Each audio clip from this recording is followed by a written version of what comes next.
Bismillahirrahmanirrahim. Qalam alif. Qala qalam alif Syekh Al-Alim Al-Fadil Salim bin Ismail Al-Hadrami Syafi'i rahimahullah ta'ala. Wa nafa'ana wal muslimin wa amadina bi madadihi wa walihi wa sahbihi fid darain. Bismillahirrahmanirrahim. Surutul khutbatain, syaratnya khutbah dua, khutbah salat Jumat. Asyaratun itu ada 10. Yang pertama hataratu, yang pertama suci dari hadas. Hataratu itu harus suci min hadas, ini dari hadas. Dua, al-asghari hadas kecil, wal akbar berhadas besar. Juga watarati dan juga suci, ini najis dari najis, kita di dalam pakaiannya, wal badannya dan badannya, wal makan tempatnya. Ini wasatil aurat dan juga menutupin aurat, menutupi aurat. Ini syaratnya baca khutbah. Wal julusi, jadi kalau sudah tidak suci atau tidak punya air wudhu atau dia belum adus nyetor sama istrinya, tak sah baca khutbahnya. Atau tempatnya, badannya, atau ada salah satu auratnya berlobang nampak, tak sah, tidak sah. Wal qiyamu yaitu berdiri al-qadiri bagi orang yang mampu. Oh Bang Agus baca khutbah, apa itu khutbahnya? Kalau mampu berdiri, kalau mampu sehat-sehat, baca khutbah duduk tidak sah. Kecuali Bang Agus kita mau inalil, tidak bisa berdiri semua. Wal julusu bainahuma dan juga duduk, ini syaratnya khutbah yaitu duduk di antara keduanya. Jadi keduanya tidak. Wal julusu bainahuma dan duduk bainahuma di antaranya khutbah. Pertama nomor 2. Karena khutbah itu nomor 2. Ada nomor pertama, nomor 2. Selesai pertama langsung duduk kan, duduk istirahat sebentar. Setelah itu khutbah nomor 2. Wal julusu bainahuma Bapak tumanati juga duduk di antara khutbah pertama dan nomor 2. Bapak tumanati di atas tumanina. Bapak tumanati sholatin di atas tumaninanya sholat. Karena umpama tumaninanya sholat kan sekedar baca subhanallah. Jadi kalau di Bang Agus baca khutbah, setelah khutbah pertama, setelah itu istirahat sebentar, itu melebihi dari itu. Kalau sholat subhanallah tumanina, itu lebih agak lama lagi. Katakanlah subhanallah walhamdulillah wala ilaha illallah wallahu akbar. Allah wal mawalatu dan juga cepat-cepat.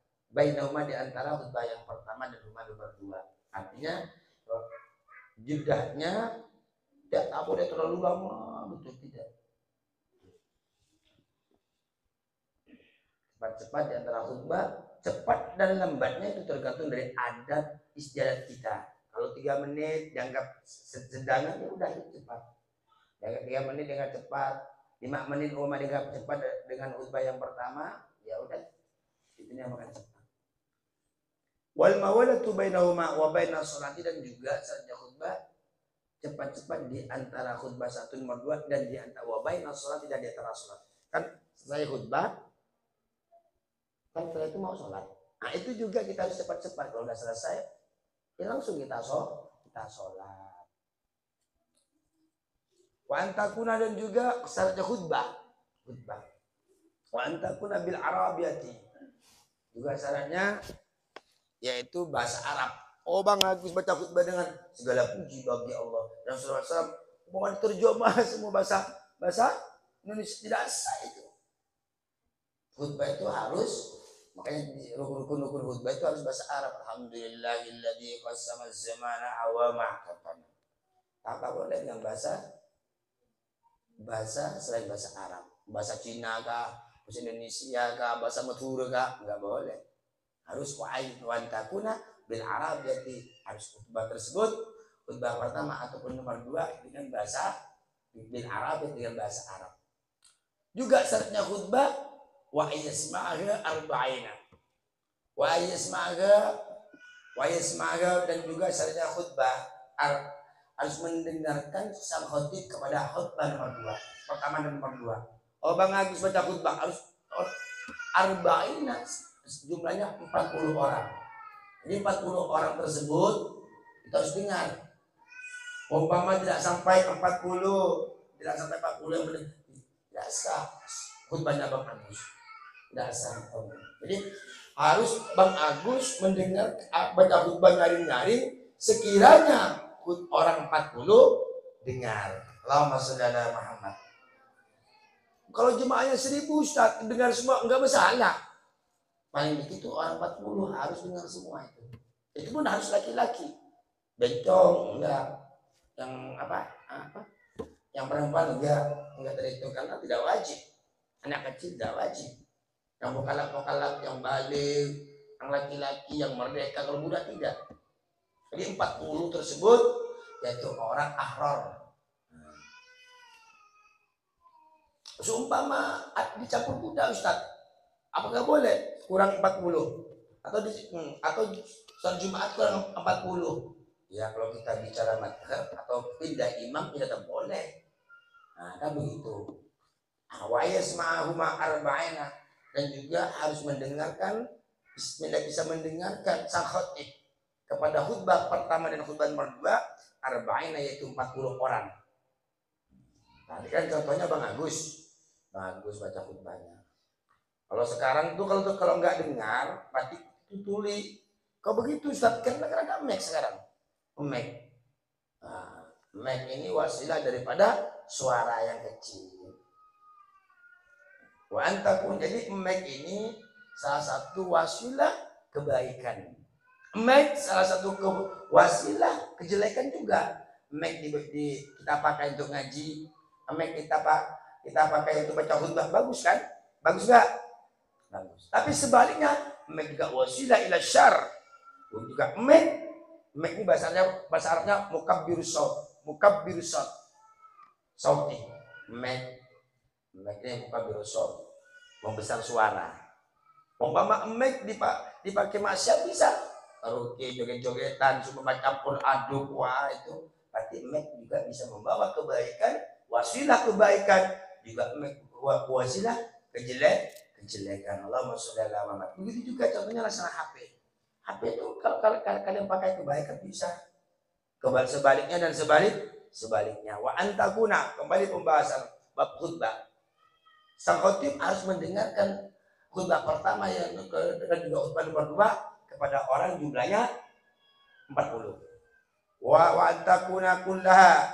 Wa antakuna itu harus ada waktu sholat Jumat. Khutbah ini dikerjakan kullaha semuanya di waktu duhur, pada waktu duhur. Oh Bang Agus tiba-tiba mau sholat Jumat, mau baca khutbah jam 9, ya tidak sah, karena waktunya sholat Jumat itu sama dengan waktunya duhur. Di mana waktu duhur? Disitulah waktu sholat Jumat. Bang Agus tiba-tiba lagi semangatnya ke masjid. Wah jam 7 Bang Agus sudah habis ganteng-ganteng setengah 9 berangkat ke masjid. Tiba-tiba pidato mau baca khutbah Jumat, enggak sah karena bukan waktunya duhur. Wa antakuna kullaha fi waqti dhuhri, dan juga harus waktu duhur. Jadi kan salat Jumat itu di mana waktunya duhur, istilah waktunya salat Jumat. Di situ juga waktunya khutbah. Allahumma sholli ala sayyidina Muhammad wallahu a'lam bishawab. Juga kalau bisa dalam Jumat itu bisa, jangan lupa, jangan langsung keluar baca la ilaha illallah sya'ada wala aqwa ala naril jahim habli tau wa tawfir dunubi fa innaka ghafirud dambil adim. Ini kalau orang baca ini kata Syabdul Wahab Asy'arani, insyaallah matinya dalam Islam dan iman. Makanya baca sholat Jumat. Kalau yang perempuan Ustaz ya baca juga di rumahnya, baca kan. Karena kalau yang sholat Jumat seperti laki-laki enak, setelah sholat Jumat baca ilahilas tulil terus. Kalau yang perempuan Ustaz mau baca boleh di rumahnya setelah sholat duhur, saya baca ilahilas tulil firdaus a'la wala aqwa ala naril jahim habli taubata wa fir dunubi fa innaka ghafirud dambil adim. Baca 2 kali kan, tapi yang bagus 5 kali setelah sholat Jumat kan. Setelah sholat Jumat baca 2 kali. Faedahnya apa? Kata Syabdul Asy'arani, barang siapa yang melanggengkan baca sholat baca nadoman ini, bait ini yang bagusan tiap-tiap hari Jumat, maka Allah mematikan kepada orang yang istiqomah baca tersebut, baca Ilahi Firdaus, Ilahi Firdaus, dalam maka Allah mematikan, mewafatkan orang tersebut dengan Islam dan iman tanpa ragu positif. Jadi salah satu penyebab matinya kita husnul khotimah dengan Islam dan iman, baca Ilahi Firdaus setelah sholat Jumat. Wallahu a'lam bishawab. Amin.